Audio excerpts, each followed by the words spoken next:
Okay, so quick update. Hopefully the filter sound isn't too overwhelming still, because it honestly sounds like nothing to me. Today's day 64, which I find kind of ironic because it's my first update video ever. And basically just did a water change. It was the biggest water change ever.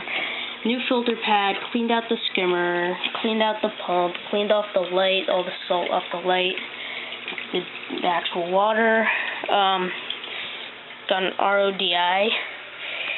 Here's all the algae I just picked with one handful, me going on the rocks. Literally just one scoop, and I got that much algae off, which is going to lead into the topic I'll talk about at the end of this video. So, just as an update,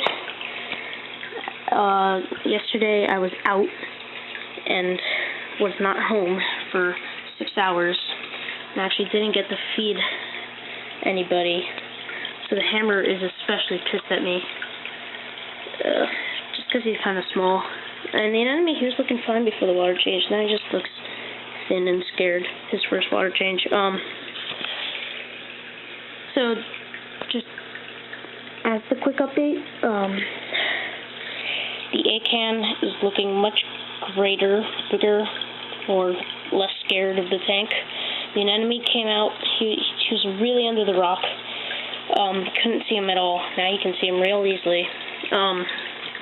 Accomplish actually isn't hosting him. It's been 2 weeks at least, 3 weeks since I've added the enemy, and he's still not hosting him. And I'm not worried.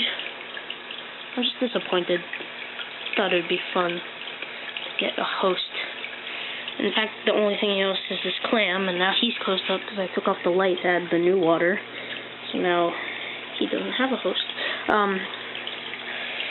The Duncan is about to open his mouth, take in the new minerals, I guess. He's grown 2 new heads.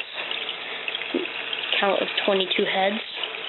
Hammer still pissed. He has this one polyp, this one sort of tentacle that has like 5 heads on it. It's crazy. Also looks disgusting. Scully, when he actually gets big, he's humongous.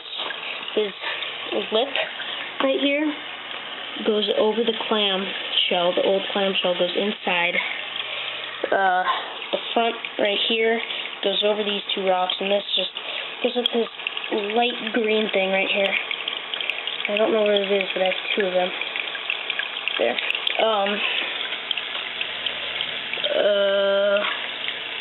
Wow, that's really it. I'm gonna feed them in the afternoon, sort of a snack, I guess, because they've missed 3 days. Well, not 3 days of feeding, but I feed them every other day. So there's one day they don't get fed, one day they miss being fed. Today would be the day that they don't get fed.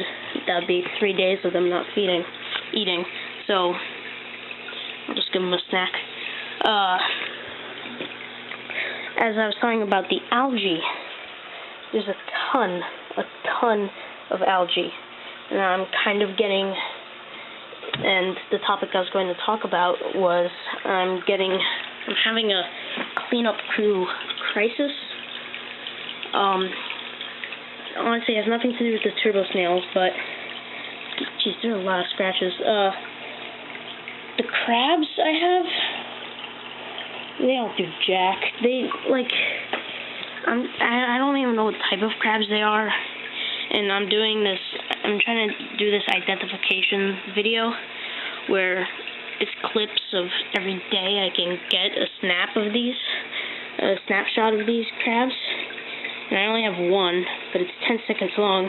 He was up outside of this rock. It was so easy to see him. And I come to kneel down, and he disappears. So anyways, that video may take a while because I need to get all the snapshots, and that could take weeks. Alright, this update is not being quick. The hermit crabs, they're dying like crazy. I had 10, now I have 7. One died half an hour ago. right here. I threw a shell down there in the crevice, and I took the actual hermit crab out, threw him here where the mandarin was, and he gulped him down in 2 seconds. Didn't even care. And that's it really for the cleanup crew. It's just the crabs don't do anything, and the hermit crabs are dying. And I was just wondering if you guys have any, the one person who watches these videos, have any suggestions on a good cleanup crew, whether it be single hermit crabs, like I've heard about the zebra hermit crabs, that they're pretty good, or like a combination, like if you get Nasaria snails and put ruby hermit crabs with them, it's a perfect combo. Something like that. So, if you guys have any suggestions, that's it really. I love this guy. He does not love the anemone.